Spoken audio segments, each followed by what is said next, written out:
नमस्कार किसान भाइयों। मैं डॉक्टर राधाकृष्ण इजी सॉल्यूशन पे आपका स्वागत है। आप बिना किसी रासायनिक खादों के, बिना किसी केमिकल फर्टिलाइजर के खेती करना चाहते हो, आप प्राकृतिक खेती में रुचि रखते हो। वैसे हमारी भी यही रुचि है, हमारा भी यही लक्ष्य है कि अधिकांश किसान बिना किसी अतिरिक्त बोझ के, रासायनिक फ्री, बिना किसी रासायनिक खादों खेती करें। ये लक्ष्य संभव भी है, लेकिन ये लक्ष्य तब तक संभव नहीं है जब तक कि हमारी खेत की मिट्टी पूरी तरह स्वस्थ न हो, पूरी तरह उर्वरक न हो, जैसे कि 1980 से 70 से पहले होती थी। अभी तो हमने पिछले 50-60 सालों में अपने खेत को अपने हाथों से बिगाड़ लिया है, उजाड़ लिया है, बंजर कर दिया है। तो ऐसे में फिर एक स्वप्न है कि दोबारा से हम अपनी खेती को कैसे स्वस्थ करें। इसके कई प्रयास चल रहे हैं और हमारा प्रयास यही है। और इसलिए यदि आप और हम मिलकर इसको लक्ष्य को लेके आगे चलेंगे तो यह बात संभव है। ये संभव तब है जब हमारी मिट्टी पूरी तरह स्वस्थ हो। आगे बढ़े उससे पहले आपसे अनुरोध है, यदि अभी तक आपने मेरे चैनल को सब्सक्राइब नहीं किया है तो सब्सक्राइब भी कर लें, बेल आइकन को प्रेस कर लें। और आपके मन में इस रासायनिक फ्री खेती के विषय में, प्राकृतिक खेती के विषय में, जैविक खेती के विषय में या अपनी मिट्टी को स्वस्थ करने के विषय में कोई प्रश्न है, कोई शंका है, तो निसंकोच आप मुझसे संपर्क कर सकते हैं, मेरे से जानकारी ले सकते हैं।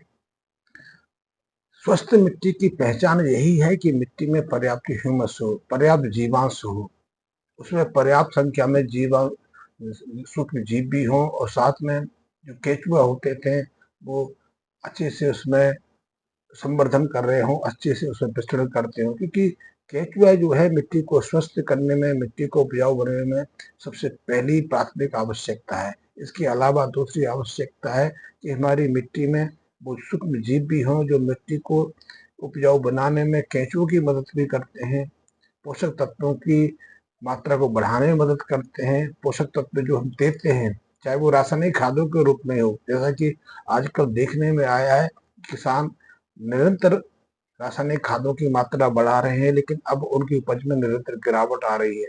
उसका एकमात्र कारण है कि हम रासायनिक खादों के माध्यम से जो पोषक तत्व अपनी फसलों को प्रदान करना चाहते हैं, अपनी मिट्टी को देना चाहते हैं, उस रासायनिक पोषक तत्वों का उपयोग भी हमारी फसलें नहीं कर पा रही है। उसका एकमात्र कारण यही है कि हमने रासायनिक खादों के प्रयोग से अपने जो सूक्ष्म जीव होते थे, जो मित्र सूक्ष्म जीव होते थे, उनको पूरी तरह से समाप्त कर दिया है। तो पहली पहचान तो यही है कि हमारी मिट्टी में पर्याप्त ह्यूमस हो, पर्याप्त जीवांश हो। जिस मिट्टी में जीवांश होगा उस मिट्टी में सूक्ष्म जीव भी होंगे, और उस मिट्टी में हमारे जो जो मित्र होते हैं, कीट जिसको हम केचुआ कहते हैं, दीमक कहते हैं, वो भी पर्याप्त संख्या में होते हैं। और जब ये हैं तो मिट्टी स्वस्थ रहेगी। तो पहली पहचान तो यही है। दूसरा, हमारी मिट्टी का पीएच भी संतुलित होना चाहिए। यदि मिट्टी का पीएच गड़बड़ा जाता है, मिट्टी का पीएच कम या ज़्यादा हो, तो हमारी फसल की जड़ें मिट्टी के नीचे से अपने आवश्यकता के अनुसार पोषक तत्वों को सोख नहीं पाती, या फिर जो मिट्टी में पोषक तत्व रहते हैं, जो nitrogen, phosphorus, sulphur, magnesium, calcium, iron, cobalt, aluminium वगैरह जितने भी पोषक तत्व हैं वो प्रभावी नहीं रहते, उनकी प्रभावशीलता घट जाती है। तो मिट्टी का पीएच भी बहुत जरूरी है। साथ ही मिट्टी कठोरता नहीं रहे, मिट्टी में पर्याप्त नमी रहे, ये भी बहुत आवश्यक है। तो यदि ये पैरामीटर नहीं है तो आपकी मिट्टी स्वस्थ नहीं है, क्योंकि मिट्टी में यदि ह्यूमस नहीं है तो ऑर्गेनिक कार्बन भी नहीं होगा। मिट्टी में ह्यूमस आएगा कहाँ से? मिट्टी में ह्यूमस जो आता है वो कार्बनिक पदार्थों के माध्यम से आता है। इन कार्बनिक पदार्थों को हम फसल अवशेष के रूप में या फिर हम गोबर की खाद के रूप में देते हैं। अभी तो हमने गोबर की खाद को देना ही छोड़ दिया। अधिकांश किसान थोड़ी बहुत मात्रा में जो गोबर की खाद का प्रयोग करते हैं वो लेते हैं वर्मी कंपोस्ट के रूप में। तो वर्मी कंपोस्ट में जो गोबर का प्रयोग होता है वो विभिन्न पशुओं का होता है, लेकिन अनुभव कहते हैं, हजारों सालों के अनुभव कहते हैं, और मैं अनुभव पर ज्यादा विश्वास करता हूँ। मैं प्रयोग पर कम विश्वास करता हूँ, क्योंकि प्रयोग तो एक जुगाड़ की तरह रहता है। प्रयोग तो जैसे आप कहीं सड़क पर चल रहे हो और आपकी कैंची की चप्पल टूट जाए, तो उसको आप किसी भी रस्सी से, किसी भी धागे से, किसी भी कपड़े से बांध के कुछ यात्रा कर लेते हैं, जुगाड़ कर लेते हैं, लेकिन वो परमानेंट सॉल्यूशन नहीं है। तो प्रयोग भी उसी तरह के जुगाड़ हैं, वैज्ञानिक प्रयोग बदलते रहते हैं, परमानेंट नहीं होते, लेकिन जो अनुभव हैं वो हजारों सालों के अनुभव शाश्वत रहते हैं। कृषि के क्षेत्र में बहुत सारे अनुभव जो है आज भी शाश्वत है। तो गोबर की खाद में जैसे हम गाय के गोबर को प्रयोग करते थे, देसी गाय के गोबर को, गौमूत्र को, गोबर की राख का प्रयोग करते थे, वो शाश्वत प्रयोग थे, वो हजारों सालों से आज तक यथावत कार्य है।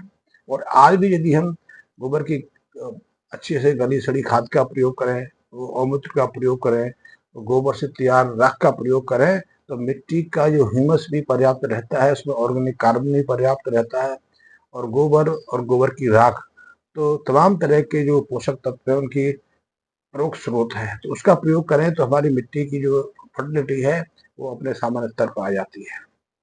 तो उसके माध्यम से हम अपनी मिट्टी को स्वस्थ कर सकते हैं, और ऐसी मिट्टी में फिर हमें किसी भी रासायनिक खाद की जरूरत नहीं पड़ती है, हम किसी भी तरह की फसल ले सकते हैं। लेकिन एक फसल के लिए आज कम से कम 8 से 10 टन के आसपास आपको जो गली सड़ी गोबर की खाद की आवश्यकता पड़ती है। इतनी मात्रा में गोबर आएगा कहाँ? यदि इतनी मात्रा में गोबर का प्रबंधन आप कर लेते हैं तो आपके लिए फिर अपनी मिट्टी को स्वस्थ बनाना, मिट्टी को उपजाऊ बनाना सहज है। पर हमने इसके लिए प्रयास किया, यदि आपको 8-10 टन प्रत्येक फसल से पहले, बुवाई से पहले यदि गोबर की गली सड़ी खाद नहीं मिलती है, गोबर की सैलरी नहीं मिलती है, तो उसका एक इंतजाम हमने किया है, एक प्रयास हमने किया है। वो प्रयास बहुत अच्छे से कामयाब हुआ है। वो प्रयास है हमारा गोबर भस्म संपूर्ण तैयार करना। गोबर भस्म संपूर्ण को भी हमने देसी गाय के गोबर से तैयार किया है। गाय के गोबर का एक्सट्रैक्ट लिया है, गोबर जो गोबर के कंडे होते हैं उनसे राख तैयार की है। गोबर की राख में भी हर तरह के जो न्यूट्रिएंट्स है पर्याप्त मात्रा में रहते हैं। उसमें nitrogen, phosphorus, potassium, sulphur, magnesium, zinc, selenium, molybdenum, boron, सब पोषक तत्व पर्याप्त मात्रा में रहते हैं। तो गोबर की राख का प्रयोग भी आप कर सकते हैं। गोबर की राख आप यदि मिट्टी में मिलाते हैं तो उसकी उपजाऊपन तो वैसे ही आ जाता है, और साथ ही कई तरह के रोग कारक कीटाणुओं से मुक्ति मिल जाती है, तो उसका प्रयोग कर सकते हैं। लेकिन हमने गोबर गोबर की एक्सट्रैक्ट के साथ में, गोबर की राख के साथ में हमने कुछ और चीजें भी इसमें मिश्रित की है, इसलिए ये अमोघ बन गया है। इसमें हमने इसके साथ में सी बीड्स का प्रयोग किया है, जो समुद्री शैवाल होते हैं उसकी एक्सट्रैक्ट का प्रयोग किया है। साथ में हमने मोरिंगा एक्सट्रैक्ट का प्रयोग किया है, और कुछ 12-13 जड़ी बूटी है आम जो किसान जानते हैं वही जड़ी बूटी है, जैसे कि एलोवेरा है, नीम है, पुनर्वा मूल है। ऐसे कुछ 12-13 जड़ी बूटी है जिनकी जानकारी मैं पहले देता रहा हूँ। उन सबका एक मिश्रण तैयार किया है, और ये मिश्रण बेहद प्रभावशाली हो गया है। इसकी पहली बार इसका प्रयोग हमें 1 से 1.5 किलो की मात्रा में करना होता है। फिर जब भी हम अपनी फसलों को सींचते हैं, चाहे फसल को 3 बार सींचें, 5 बार सींचें, तो उसमें से कम 3 बार जब भी हम सींचे तो उसमें इसकी 200 से 300 ग्राम की मात्रा का सॉल्यूशन तैयार करके उसके साथ में हम सींचते हैं। तो इसके साथ में यदि हम प्रयोग करते हैं तो मिट्टी की सभी आवश्यकताएं पूरी हो जाती हैं। मिट्टी में सूक्ष्म जीव है वो पर्याप्त संख्या में विकसित हो जाते हैं, क्योंकि इसमें कुछ ऐसे बायोकेमिकल तैयार हो जाते हैं मिट्टी के सहयोग से, जो मिट्टी के सूक्ष्म जीव हैं उनका संवर्धन में मदद करते हैं। साथ ही अनायास की खुशबू से जो मिट्टी के नीचे गहराई में जो हमारे केंचुए चले गए थे वो आ जाते हैं। मिट्टी में ह्यूमस का संचार बढ़ जाता है, क्योंकि इसके माध्यम से जो हम फसल अवशेषों को मिट्टी में प्रयोग करते हैं, या जो फसलें उगती हैं उनके पत्ते झड़ते हैं, टहनियाँ झड़ती हैं, तो उससे जो ह्यूमस का मात्रा बढ़ती है, ऑर्गेनिक कार्बन की दर बढ़ती है, और जो सूक्ष्म जीव उनका संवर्धन होता है, तो उनकी गतिविधियों से जो केचुआ है अनायास सक्रिय हो जाते हैं, और अपनी जो प्रजनन दर को बढ़ा लेते हैं। इस तरह इसके निरंतर प्रयोग से 3 महीने के बाद, 4 महीने के बाद पहली बार देखोगे कि आपकी मिट्टी की संरचना है वो बदलनी शुरू हो जाती है। मिट्टी की संरचना तीसरे महीने नहीं बदलती, मिट्टी की संरचना में तो पहले 10-12 दिन में परिवर्तन आना शुरू हो जाता है।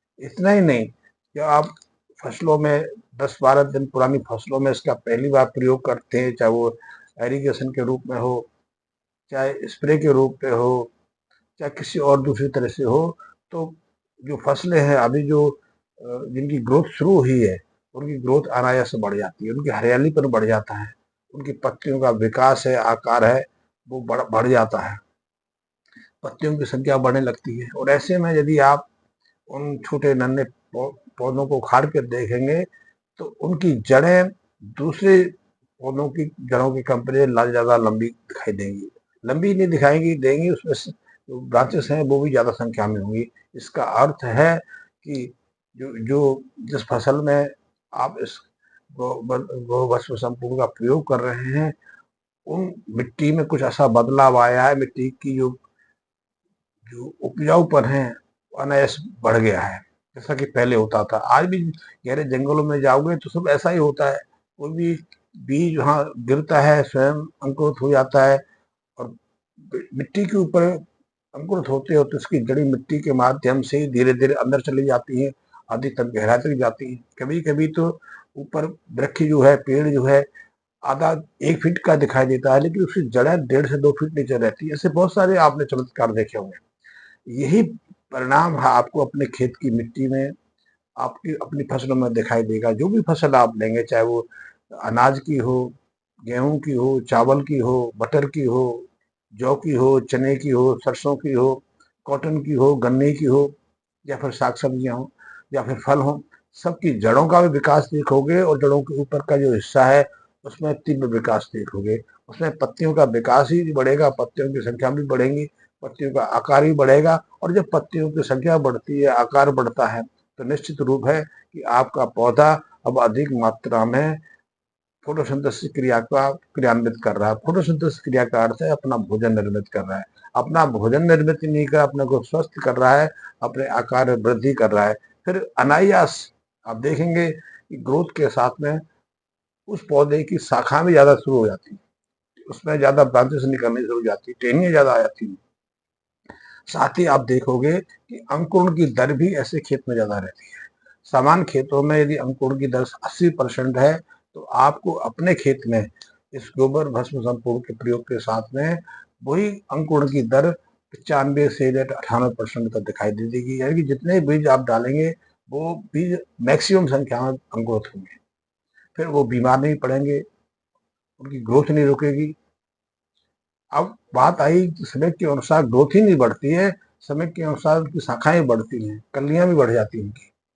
और जो जो ऐसे पौधे हैं, ऐसी फसलें हैं जिनकी टलियां ज्यादा निकलनी चाहिए, ब्रांचें ज्यादा निकलनी चाहिए, जड़ से इनकी शाखा ज्यादा निकलनी चाहिए, उनकी संख्या में भी इसके प्रयोग से अनायास वृद्धि हो जाती है। यदि सामान्यतः जैसे गेहूं में चार 3 या 4 शाखाएं निकलती हैं, 3-4 शाखाओं से 3-4 बालें निकलती हैं, लेकिन जब गोबर भस्म संपूर्ण का प्रयोग करते हैं तो उसी गेहूं के पेड़ से 3-4 शाखाओं की जगह 6 से 7 शाखाएं निकलती हैं, यानी एक पेड़ पर, एक पौधे से, एक बीज से 6 से 7 बालें बनती है, यानी कि उसकी उत्पादकता में वृद्धि होती है।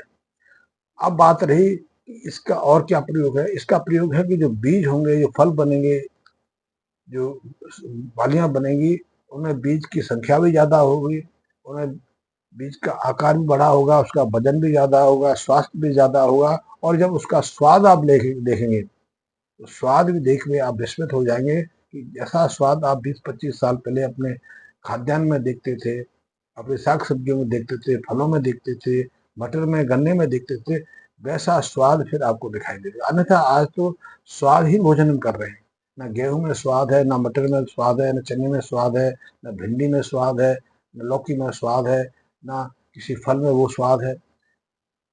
हम यदि हम हरी मिर्च की बात करें तो आज हरी मिर्च तीखी नहीं है, उसका तीखापन समाप्त हो गया है। आज हरी मिर्च ज्यादा हरी और ज्यादा कड़वी हो गई है।